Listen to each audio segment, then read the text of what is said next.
So that's back in the socket, that's in front, back, in front. You guys are awesome. You guys recognize that my buddy, my physical therapist, Ben Wardell's draw length was too long. Josh? Nice to meet you, man. Ben, nice to meet you. Pleasure. Yeah. Let's go take a look at it. Let's go do it. And you also commented that, hey, he's under spine. Like the guy's shooting 250 spine, he should be probably down to 200. His bow's not tuned. Ben Wardell came over to test some broadheads. Then we brought him back over after he took his bow to another pro shop to get tuned. And then we tested a bunch of broadheads. Check out that video right here.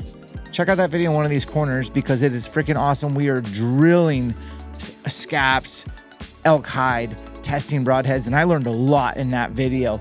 But today, I got him a private lesson with MFJJ. Let's go. His draw length's long, but I don't know if it's that long. Okay. You know what I mean? Yeah, we'll take a look. Like the bow never goes forward after a break. So he's not pushing for sure, which if you're maxed out, that gets difficult to do. All right, so I heard you shot an elk and didn't get a lot of penetration. That's where this whole thing started at. Is that Yeah, correct? I guess that's kind of where it started. And then You want to give me the little breakdown? Because I haven't actually watched it or listened to it. Yeah, I don't know. so- what happened? it's kind of funny. I had this elk just pop out of the brush and start running at me from 80 yards away, and I was not like set up at all. I'm like fumbling to get my release out of my pocket, get an arrow knocked. I get an arrow knocked and like flink the first one like 2 feet in front of me. I just to get it hooked on, or I hit the button, whatever.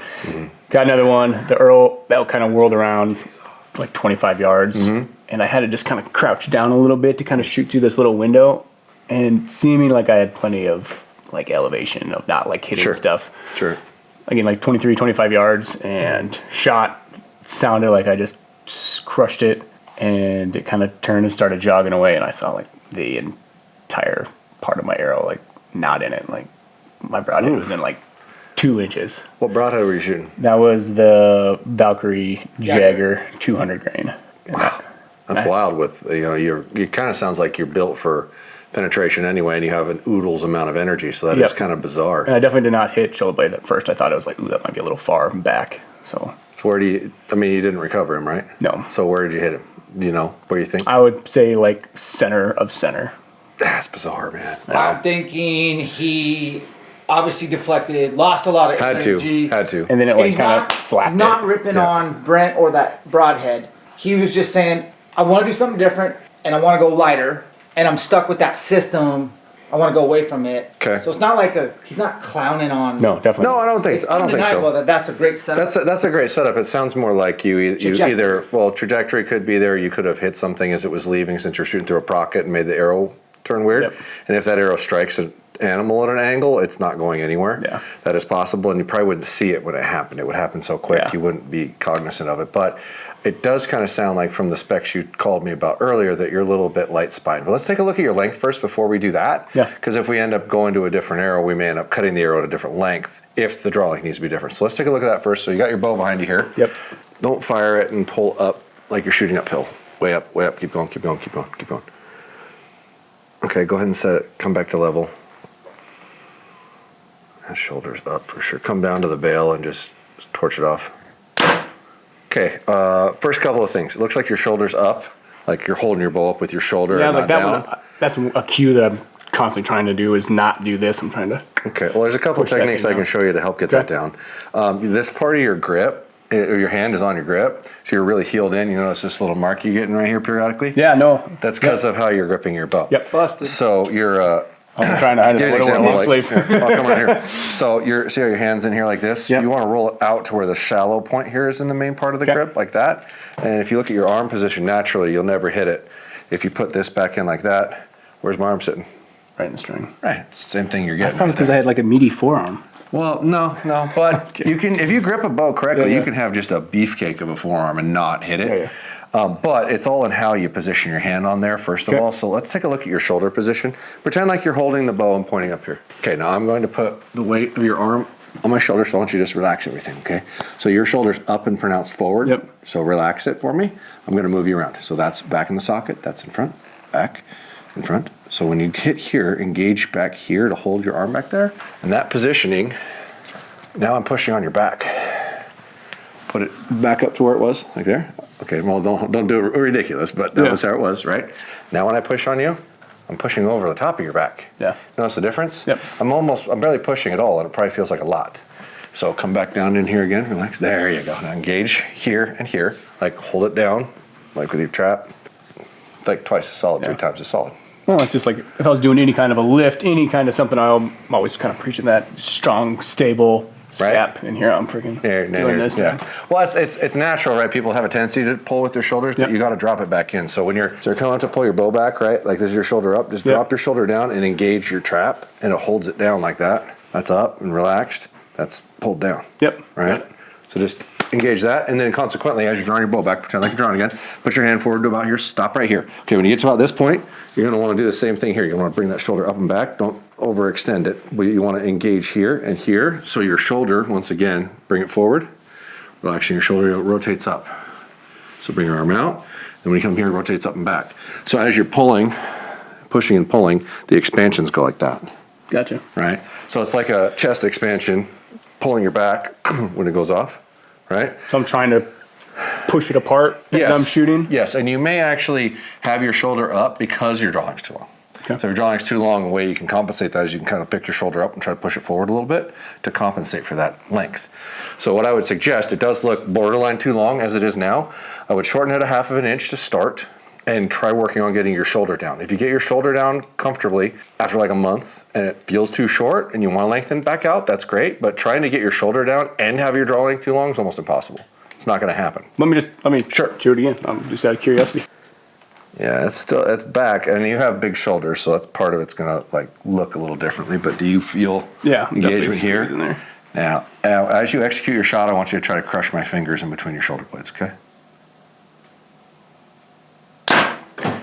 Okay, so the bulk of what your movement is actually still happening here. It's less here. So we need to work on engaging your back and your traps, because this is stronger than your shoulders. I know you got big shoulders, but believe it or not, this is stronger than these giant shoulders you got. Okay. Okay. Unless you've never done a back exercise in your life and all you've done is have big ass shoulders. How do you shorten them 1/2 inch on that old? That's pivoter. It's easy. It's simple. It's a pivoting mod. So as long as we're within the right realm of which one we're at, and I can't see jack anymore these days. My eyes get so bad. There should be a pin in there. You're in A, so you're already maxed out. So yeah, it'll go shorter. I can shorten it 1/2 inch in like 3 minutes. If you want to try it. Sure. All right. So that was drastically too short then. Yep. Yeah, because they never made a speed bow that went to. Yeah, they never made a speed bow that went to 32, and that's what this is at. Yes. Interesting. Gross, right? I hate it. You said it. I was thinking it. The test firing bows in the shop, we pull them all out and put regular wrenches in them because they just get stripped out. You move it like 6-8 times and they just break loose. Mm-hmm. They claim they do it so you can get better leverage on them. Yeah. But man, they strip so damn easy. So maybe it's because you're putting more leverage on it. I don't know. So Ben will do whatever you say. I'll make them. So you'll have to pick out 200 spine category and componentry. Okay. But this hurts though. It feels like you're taking 1/2 inch off my penis. Well, that does tend to be why. Did you get that? I don't know that. Well, that does tend to be why dudes shoot too long of a draw length. It turns into like some dick measuring contest for some reason. What does that say about me at 27 inches? Did you time it? Because I'm done. Yeah, that was less than 3. And a D-joke. List of things to do. Can you do a normal, like hold it up normal? Just don't shoot it. Yeah. There you go. That immediately looks better to me. Have we actually physically measured his draw length? Did you measure out 32? Okay, come back down to the bail and go ahead and shoot the arrow. Let's grab a tape and see what you actually physically measure out according to a measuring tape. It's like something to the tune of, you really should try putting your weight through your heels, like da-da-da-da-da. I just deleted the message, never opened it. All right, so let's take a look here. Do some mathing. Divided by 2.5 equals 31 inches is what you physically measure out at. You're right now at 31.5. You were at 32. And that bow did not go forward at all after the shot. It was like dead in hand. Well, part of that could be he's not actually pushing and pulling, so let's see. He's a physical therapist. He should know. I wouldn't say that I'm this big trying to like Didn't they say those that don't do teach? I love you guys, all your camera lingo. It's so dumb. It is dumb. It's very, very nerdy. It's very nerdy.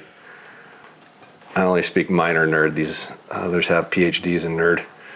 Okay, so now as you're pulling through your shot, I want you to push your hand towards the target as hard as you can and your arm back, like you're trying to crush my fingers again. Then move forward. Yeah, you're just not pushing. Yeah, I was like, I just definitely don't push like that at all. Yeah, well, so when you push like that, it steadies your image. So as you apply pressure in front, it like tightens it up. Yeah. And you'll see it like move less.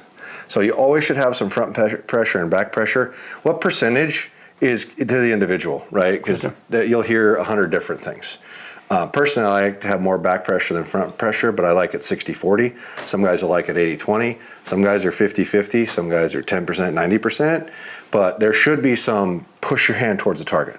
Gotcha. Every time you pull back, anchor in, as soon as you get ready to start pulling through the shot, push your front hand forward, pull your back hand back. You're just trying to rip through the that. So.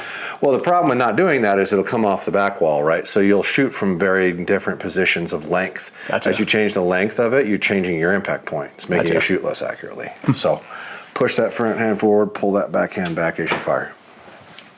I'd leave it there. I know you measure at 31, but it doesn't look bad. But work on getting that shoulder down. Okay. There's no way you should shoot 32.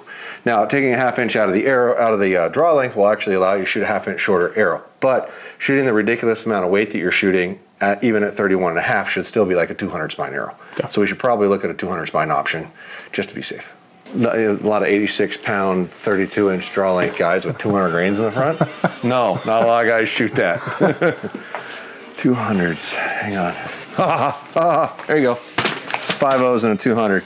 Suck on that. If we did, they'd be sticking above somewhere. What's this? 300s, 400s, what size? Didn't get anything below 250, so that's your option. 10.6. Oh, there you go, 10.6. 10.6. For a 200 spine arrow, that's light. I do like that packaging. It's pretty nice. Yeah. So let me grab a silver Sharpie real quick so I can mark that and see it. Yeah, and then it followed with, can I please shove a camera in your face? For how many years before I said yes? You didn't say yes until 2016, and I started the channel in 2013, so 3 years. 3 years of pestering the shit out of me and try to shove a camera in my face. Now he makes more videos than I do. Yeah, I was like, that was... I don't know if you count, point this way to people. Yeah. I don't know if you count everything you make videos on. You're definitely, well, I got podcasts too, but you do deliverables. I don't. Safe distance in front of the launcher, and then we'll count for a collar. Go ahead and set it down. All right, so let's compare that to what you got here. See how much we're going to take off. That's got a ½ inch arrow in it too. Yep. So we're taking off about 1 inch of overall arrow length. Okay. So that in itself will give you, if you left everything else the same, a % plus improvement in FOC. Okay. Well, as you guys can see, you were right. Not always, but you guys were right.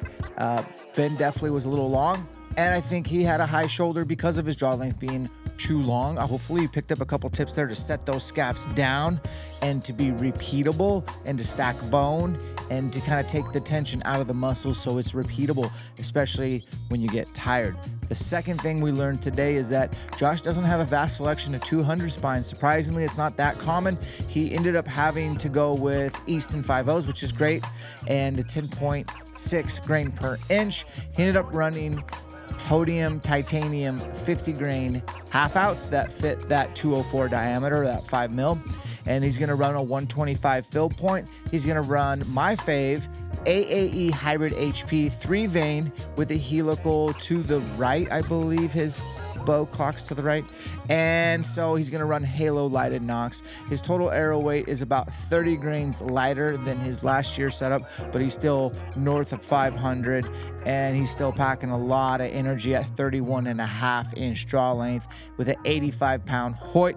Ben Wardell, he is responsible for my rehab so that I can be elk hunting. You are responsible for your health and fitness as well as your archery game. Separation is in the preparation. Thank you, MFJJ, for your time. Thank you guys for calling my buddy out. We'll catch you on the next one.